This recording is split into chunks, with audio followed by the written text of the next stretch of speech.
What's up? What's up? What's up? What's up? What's up? Ladies, what's up? What's No, I shouldn't do that. What's up? What's good? It is your girl, Pastor Courage Molina. I'm so glad that you are here joining us for TGIW. If you're here on a Wednesday, if you're not here on a Wednesday, it's okay. All the details you need to know about TGIW are in the description. So please get your life and start joining us. I'm Pastor Courage Molina of Bold Faith Community Church. This is our YouTube channel. On this YouTube channel, we stream church sermons live. And then on Wednesday nights, I get to use my entrepreneurship hat and kind of give you some insight and teach you and equip you for your purpose if you believe you've been called to the marketplace. So I absolutely love that because I want you to become bolder, more confident, and courageous enough to go after what God has called you to. And I know that for most of you, that means outside of the four walls of the church, and that's cool. We've been doing this author series. I was calling it a book series, but it's really all about books, book writing. Only one book. It's all about one book, actually. This book, Power Principles of Courageous Living: How I Overcame Depression and Took Back My Life. Right. I share this because it's so important. This right here, right? The power that has in here, the power to change your life. Right, like what's in this book could change your life. I'm trying to tell you right now. So if you don't have your copy, you should certainly get your copy. You can get it from Amazon. You can also get a autographed copy from the website, couragemoline.org, and I will ship it out to you personally. I will personally write in it and send it to you. So, okay. So this series is continued. I think this is like video 8. What are we talking about today? We are talking about, oh, this is good. So listen, we've kind of been talking about my experience writing a book and me giving you some advice. I shared in one of the other videos that Olivia and I own a self-publishing company, which we have had for years, since 2008. We don't really advertise that much. Olivia's probably like, why are you sharing it in this video? I'm just saying. So I just want you to know we've done a lot of work in that self-publishing space. And so I want to share with you who needs to be on your A team. If you are going to write a book and you're going to self-publish, right? You're going to write a book, you're going to self-publish.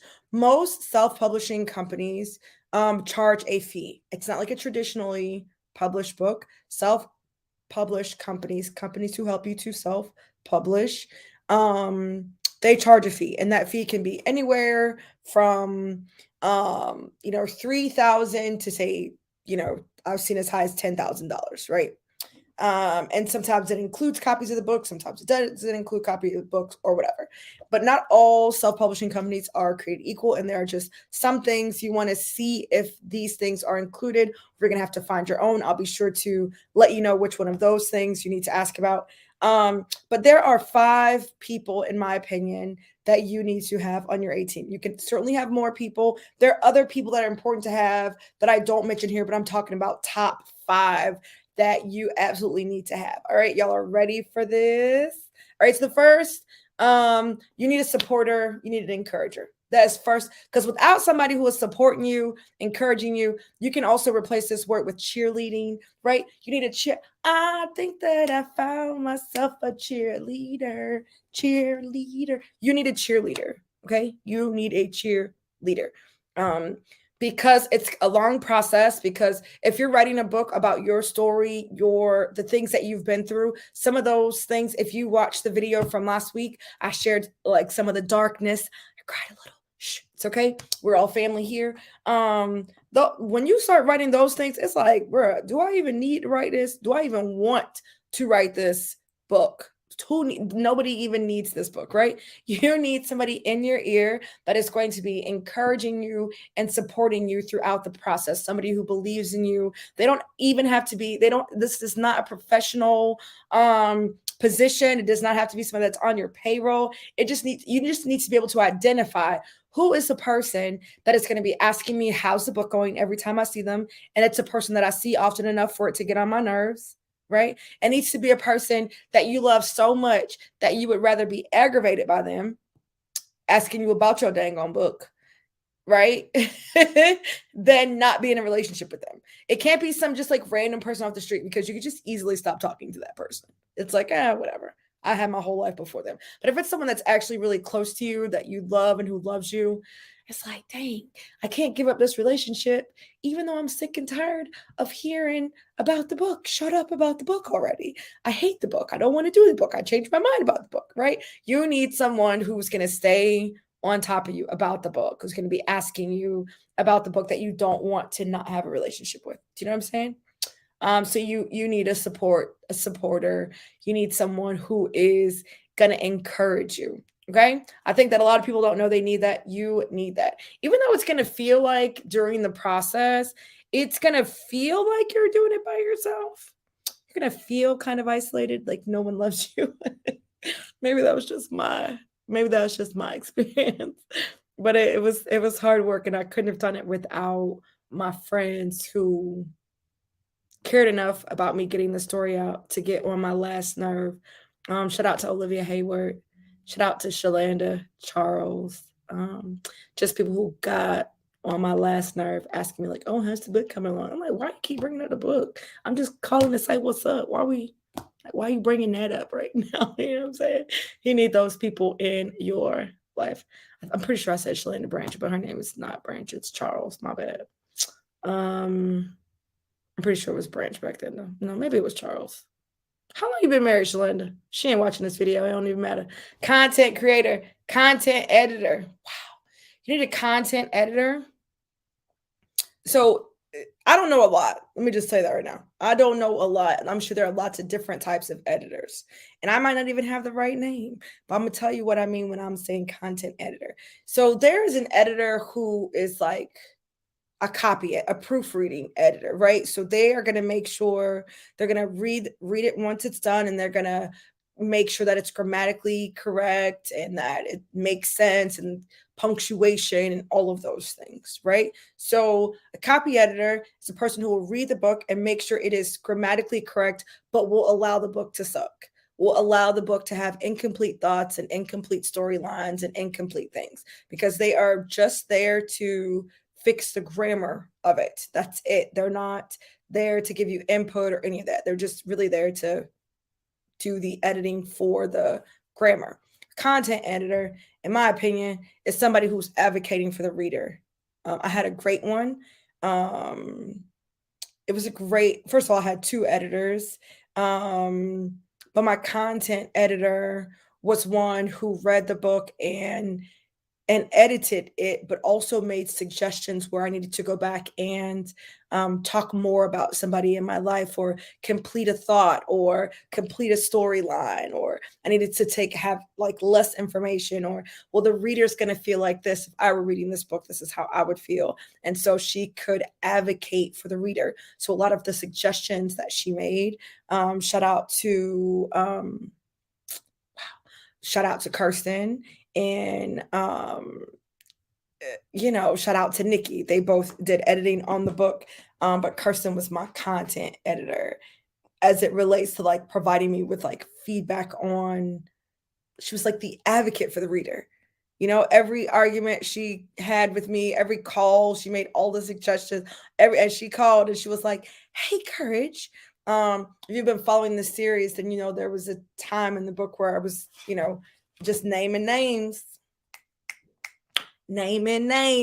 And she called and she was like, "Hey, maybe you don't want to name names." There were people that I introduced kind of in a shallow way. I didn't develop the character, so to speak, even though they're real people. I didn't really give them enough background for them to love the character or like the character. And she's like, "I love the people in your family. Like, I like them. I like your cousins. I feel like I've gotten to know them. But this person in particular, you just talked about their existence. You haven't given me enough to like them or dislike them, or to form an opinion about them."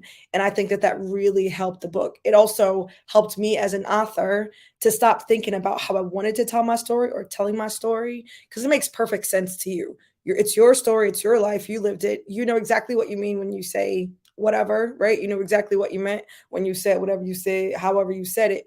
But the reader doesn't always have your background. Even if you are thinking about a particular audience, you're thinking like, "Oh, this book is for, white women in the South," or "This book is for Black women out west, or this book is for, you see what I'm saying? Like, even if that's true, all white women in the South doesn't have the same experience, don't have the same perspective and belief, right? All Black women out west didn't have the same experience, right? So even if you've kind of got this demographic of who your target audience or who your target reader is, the content editor can really help you to make some things a little clearer, right? And what I love, I just want to say this too, their suggestions, because it's your book. And then and I'm talking about self-publishing. I don't know how it works in traditional publishing. I don't know if you can refuse to make changes that your editor says. I don't know. But in self-publishing, they're just suggestions. It's a suggestion that they're making. And you can listen to their suggestions with the attitude of, I have hired this person because of their skill, insight, and gifting in this. So let me at least consider what they're saying. I'd say I probably changed 95% of the things that she advocated for. There's probably 5% that I did not change. Things didn't get changed. I kept them the same, you know? And then what's next? Book designer. Dear God in heaven, please have a book designer. Okay. Please have a book designer. Listen, I have personally seen books that were designed by the author. And unless you are a designer, please let somebody else design it. And that's just A team. I'm talking A team. You design the front cover, you use like a quick designer or something like that. Guess what? We can tell. The whole world can tell that you used the template, or that you designed it yourself, or that your homegirl who plays with Adobe a little bit did it. Like, we can all tell that. You want to put your best foot forward. You don't want there to be anything that keeps a woman from picking up the book. And design matters. We say that people don't judge a book by its cover. They shouldn't, but they absolutely do. They absolutely, judge a book by its cover. They absolutely do that. The layout on the inside of the book. So you want someone who can design the cover of the book, which is the front, the back, and the spine. You also want somebody who can design the inside, right? I won't show any examples of ones that are not great, but I just want you to pay attention to like how there's margin at the top, the side, and the bottom, how there's not a ton of space in between the words. Y'all know what it is here. How it's not a ton of space in between the words, right? So it doesn't look like a book report. It looks like a book. This book, outside of the fact that, it's not available in Barnes and Noble on the shelf or something like that, when you pick the book up and you look at the book and you are looking at the design on the inside of the book, it looks like a regular book that you could buy. It doesn't look like a self-published book. And some self-published books have a look. Get a book designer. Get a person to design your book cover, someone who does book covers, not just somebody who does graphics, right? Because you want them to have some knowledge about, what books. You want them to at least be willing to do some investigating, some research about what books in your genre kind of look like, what those covers look like, so they can bring you some ideas. You guys can work together on that. The next thing you want to get is a professional photographer. Even if you're not going to be on the front cover of the book, even if you're going to be on the back cover, like a small back cover of the book, you want to be able to have high-end photos for your website, high-end photos for promoting the book, for the graphics for the book. If you're going to do a book launch, you want to be able to have some type of signage for the book or about the book. You want to be able to have things that are high-end. You are presenting yourself as a leader at the very least, as a guide at the very least to people, right? You want for the things that you put together to be done at a level of excellence, right? At this, you want to have a standard of excellence. And so that means that you need a professional photographer, even if you're not going to put your photo on the front. Where are they going to buy your books? On Amazon? That's great. You should also have a website. That's a whole nother thing for a whole nother day. You should also have a website for people to come and purchase the book from you directly. Or even for people to buy the book from Amazon, but you want to send them to your site. You want to get their email. You wrote the book for something. I'm not really sure what you wrote the book for, whether it was just to sell books or because you want to be a speaker or because you want to start a coaching company. Like, I don't know, but it's never a bad thing to have a place where you can capture emails. And so if you're going to have a website, you're going to need to have some high quality photos on that website. So you need a professional photographer, not using your iPhone 13 Pro Max. And I love my iPhone 13 Pro Max, not having your homegirl or what your uncle who's got a camera, just spring for the professional, even if you only get 1 hour. All right. Last, but certainly not least, the person that you really need is the Lord. You need the Lord Jesus, okay? And I'm going to tell you why. Because it's him. Because listen, first of all, most of you are women of purpose. I serve women of purpose who are also women of faith. And I'm trying to tell you this right now. God has called you to write this thing and you're saying yes to God. There are going to be so many things that come up to distract you and to keep you from doing it. Listen, while I was writing a book about how I saved my marriage was falling apart while I was writing the book. Right? My marriage was under attack. While I was writing how I overcame depression, the writing process threatened to pull me back into depression. And that ain't no joke. If it were not for the Lord who were on my side, I could not. If it were not for the Lord who was on my side, I would not have finished the book. I would have been like, forget this. And I said, forget it 100 times. But it was the Lord who reminded me, like, no, girl, we got work to do through this. So make sure that you invite him. Jesus shows up where he's invited. Make sure that you invite him along this process while you're writing, while you're looking for your team, while you're doing the edits, the publishing, while you're making all these decisions. Be sure to invite the Lord, woman of God, into this process along with you. Okay? Now listen.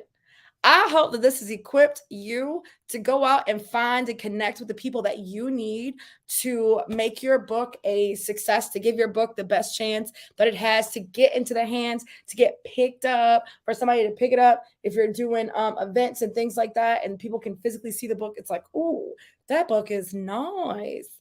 Oh, let me flip through it. Oh, yes, it looks good, right? That's what you want. And so I want you to have an amazing book writing experience.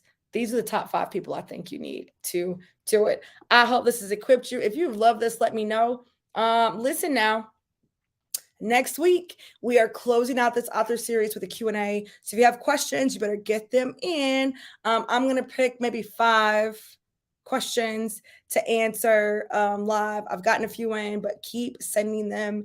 And it's not too late. And so that way I can answer your questions on next week's TGIW. Now, listen, I hope you've loved this, but you know the night is still young. It is time for us to roll out over to A&O. Roll over, not out. Roll over there to A&O, to the A&O show. It's time for us to go over there to the A&O show. But before you go, be sure to subscribe, like, comment, and then I'll see you in the chat in the A&O show as TGIW continues. All right. Love you. Later. Bye.